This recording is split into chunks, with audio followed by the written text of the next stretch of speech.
शांति से भी दुखों का अंत हो जाता है और शांतचित्त मनुष्य की बुद्धि शीघ्र ही स्थिर होकर परमात्मा से युक्त हो जाती है। श्री कृष्ण। क्यों व्यर्थ की चिंता करते हो? किससे व्यर्थ में डरते हो? कौन तुम्हें मार सकता है? आत्मा न पैदा होती है न मरती है। श्री कृष्ण। हर काम का फल मिलता है। इस जीवन में न कुछ खोता है न व्यर्थ होता है। विषयों का चिंतन करने से विषयों की आसक्ति होती है। आसक्ति से इच्छा उत्पन्न होती है और इच्छा से क्रोध होता है। क्रोध से सम्मोहन और अविवेक उत्पन्न होता है। श्री कृष्ण। संयम का प्रयत्न करते हुए ज्ञानी मनुष्य के मन को भी चंचल इंद्रियां बलपूर्वक हर लेती हैं।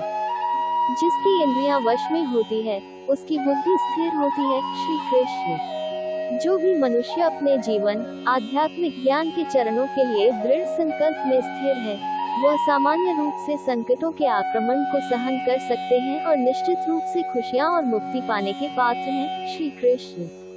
जब तुम्हारी बुद्धि मोह रूपी दलदल को पार कर जाएगी, उस समय तुम शास्त्र से सुने गए और सुनने योग्य वस्तुओं से भी वैराग्य प्राप्त करोगे। श्री कृष्ण। केवल कर्म करना ही मनुष्य के वश में है, कर्मफल नहीं। इसलिए तुम कर्मफल की आसक्ति में न फंसो तथा कर्म का त्याग भी ना करो। श्री कृष्ण। तुम्हारा क्या गया जो तुम रोते हो? तुम क्या लाए थे जो तुमने खो दिया? तुमने क्या पैदा किया था जो नाश हो गया? न तुम कुछ लेकर आए, जो लिया यहीं से लिया, जो दिया यहीं पर दिया, जो लिया इसी ईश्वर से लिया, जो दिया इसी को दिया। श्री कृष्ण। जो मन को नियंत्रित नहीं करते उनके लिए ये शत्रु के समान कार्य करता है। श्री कृष्ण। खाली हाथ आए और खाली हाथ वापस चले। जो आज तुम्हारा है कल और किसी का या परसों किसी और का होगा। तुम इसे अपना समझकर मग्न हो रहे हो। श्री कृष्ण।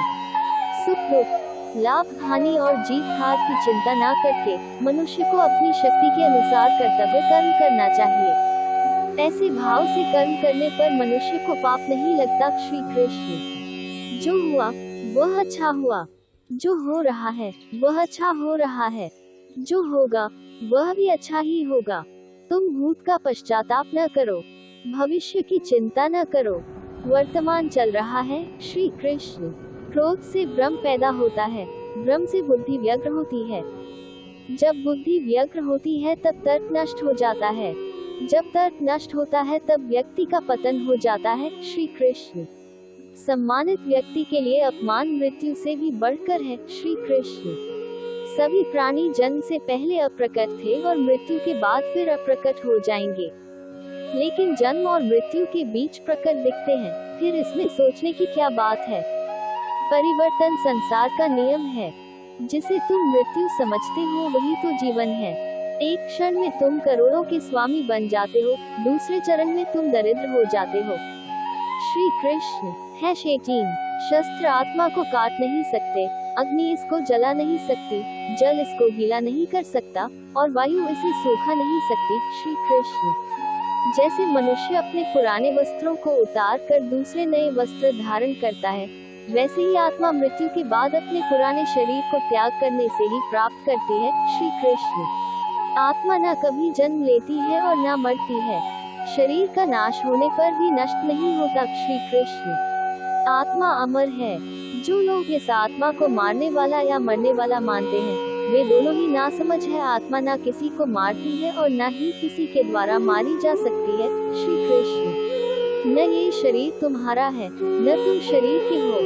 यह अग्नि जल वायु पृथ्वी आकाश से मिलकर बना है और इसी में मिल जाएगा। परंतु आत्मा स्थिर है। फिर तुम क्या हो? श्री कृष्ण। तुम ज्ञानियों की तरह बातें करते हो, लेकिन जिनके लिए शोक नहीं करना चाहिए उनके लिए शोक करते हो। मृत या जीवित ज्ञानी किसी के लिए शोक नहीं करते। श्री कृष्ण। कर्म ही पूजा है। श्री कृष्ण। व्यक्ति जो चाहे बन सकता है, यदि विश्वास के साथ इच्छित वस्तु पर लगातार चिंतन करे। मैं काल हूँ, सबका नाशक, मैं आया हूँ दुनिया का उपभोग करने के लिए। श्री कृष्ण। कर्म उसे नहीं बांधता जिसने काम का त्याग कर दिया है। श्री कृष्ण। बुद्धिमान व्यक्ति कामुक सुख में आनंद नहीं लेता। मैं उन्हें ज्ञान देता हूँ जो सदा मुझसे जुड़े रहते हैं और जो मुझसे प्रेम करते हैं। श्री कृष्ण। अप्राकृतिक कर्म बहुत तनाव पैदा करता है। श्री कृष्ण।